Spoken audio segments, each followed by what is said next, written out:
It's hard to say exactly when it happened, but sometime during the past 10 years, most of us involuntarily surrendered a big chunk of our lives to computers and to other networking devices that contain computer chips. We're talking laptops, desktops, cell phones, Blackberries, PDAs, and remote controls.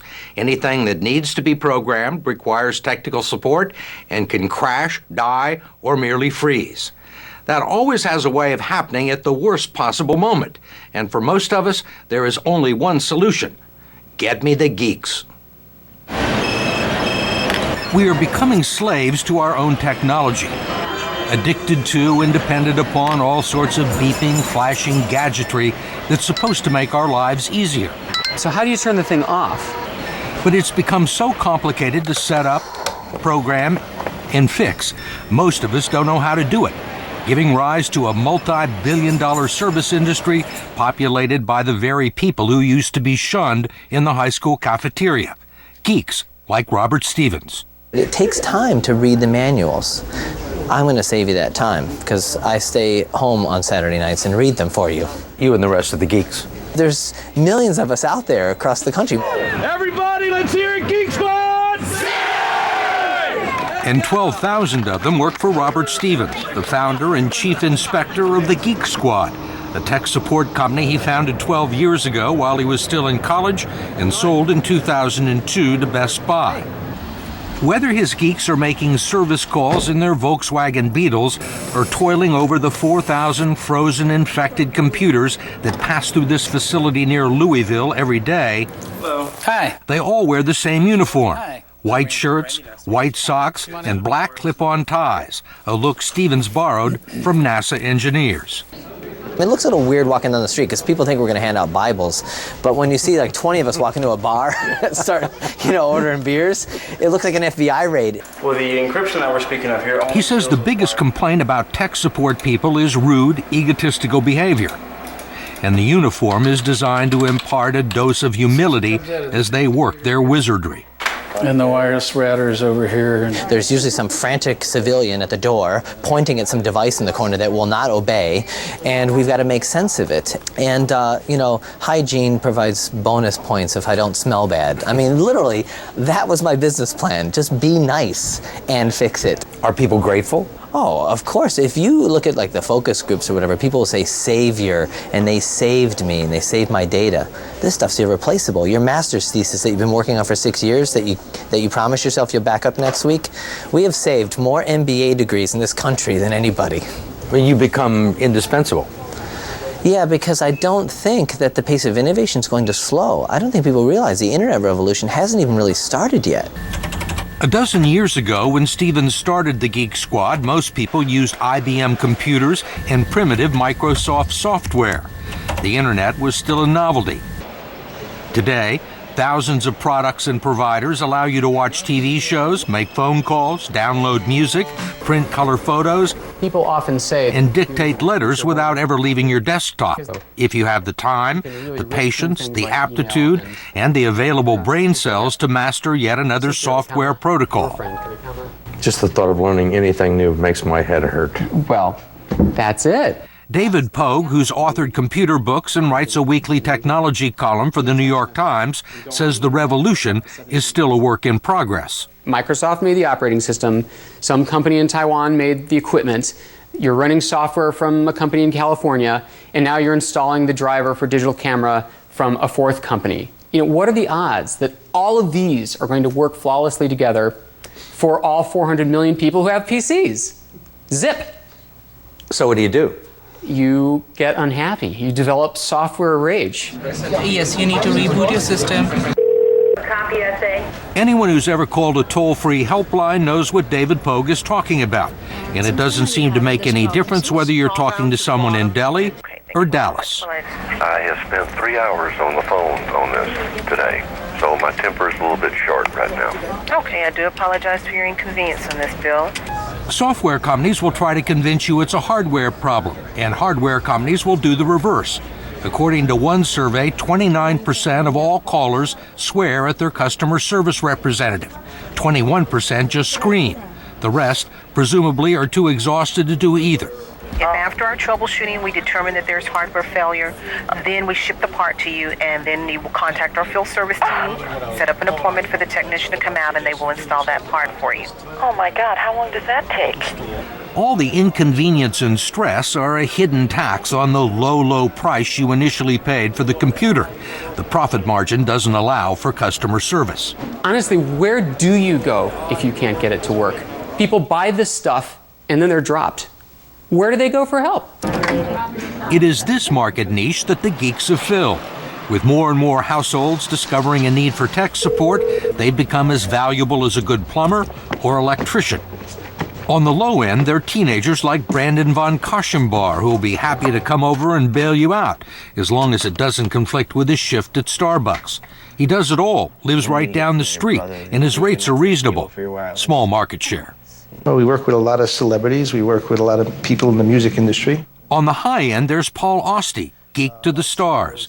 He'll buy and install all your electronics, integrate TV, cable, DVDs, music, climate control, and lighting. See what's on CBS? Onto a single custom-built remote that even I could operate. All of this for just a few $100,000. How hard is it for an average person to go into a store and buy a high-def TV set and come back and work it? I would say in my client base, it'd probably be less than 5%. Show me some complicated stuff. Pick a direction.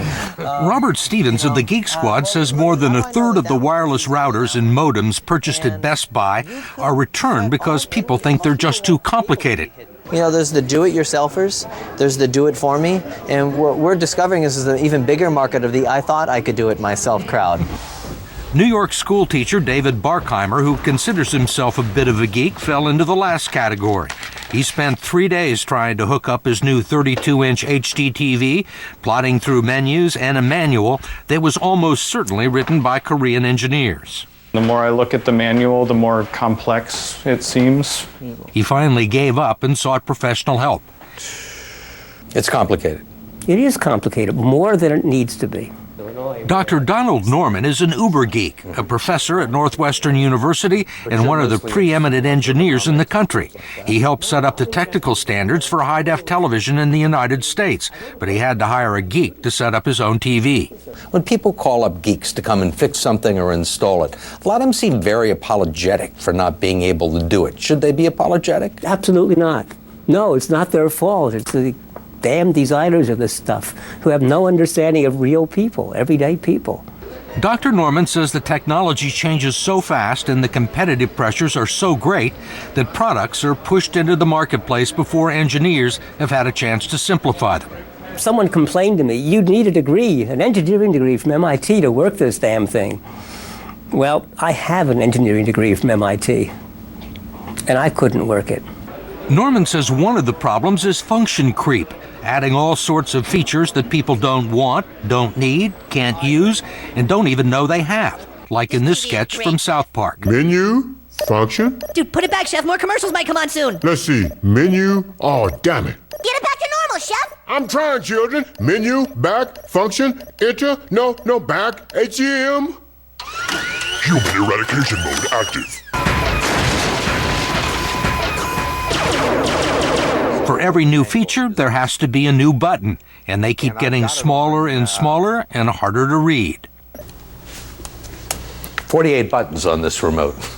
Yeah, and 48 buttons, all the same size and shape. Now, you're not a technology designer, but let me just ask you intuitively, which buttons on a DVD television should be the most important and large? Off and play.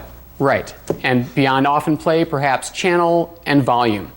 Find the volume buttons on this remote. Go. It's blaring. Your wife is screaming. Find the volume buttons. I don't know, is this seek up and seek down? No, that's not it. They're buried in there. Oh, over here on the corner. Yeah, right. The same. Right in the middle.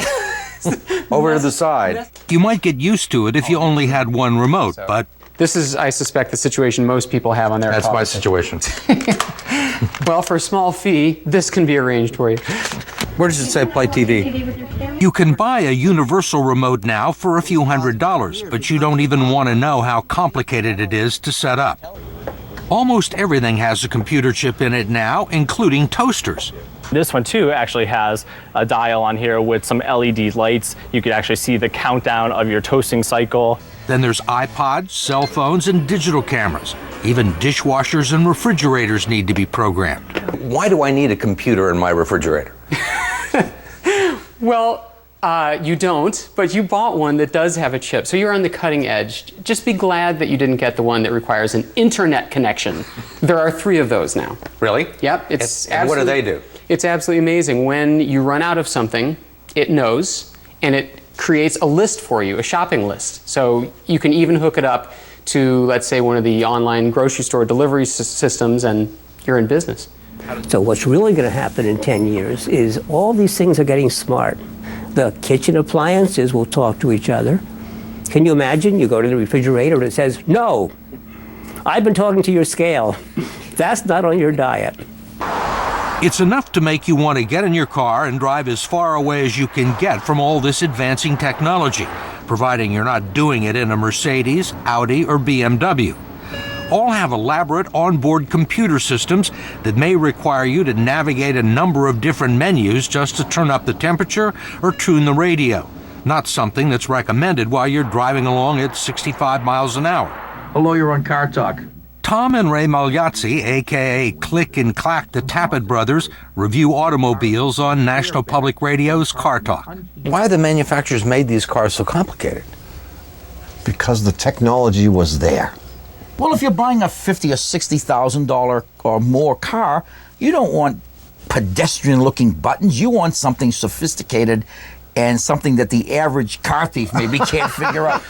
If you have a 7 Series BMW, you just can't hand someone the keys and say, "Oh, take my car." Well, they're not going anywhere with it. Take my car. Oh, you have to come to the tutorial first. That's every Tuesday night from 7 to 10. three Tuesday nights consecutive. You push fix now. This is a source of great comfort for tech support people who teach, install, program, or upgrade software and operating systems and make their living on crashing technology. Right now, there is plenty of job security. Every 2 months, something new comes out, and their whole job changes. You could call it the revenge of the geeks. The geeks are ruling the universe. Yes, but it's like the Greeks used to talk about the philosopher kings. Geeks have no interest in power. The only power we're interested in is low power consumption and longer battery life and lower prices so we can stay up later at night. Geeks may inherit the earth, but they have no desire to rule it.